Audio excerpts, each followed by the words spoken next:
around 25 feet tall and can fit about 3.5 Statues of Liberty in there, and it is the tallest single-story building in the world, guys. It doesn't have like stairs, but it does have levels, but it's still a single story, guys. So the VAV actually has 4 high bays, which they're really long doors, and they take about 45 minutes to open and close.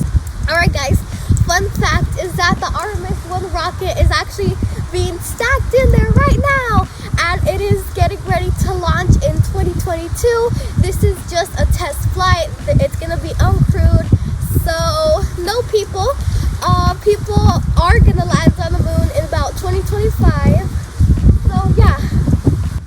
Okay, what can you tell us about the flag, Sophia? Well, the flag is the largest and the biggest American flag in the world. So the blue part is the size of an NBA basketball court.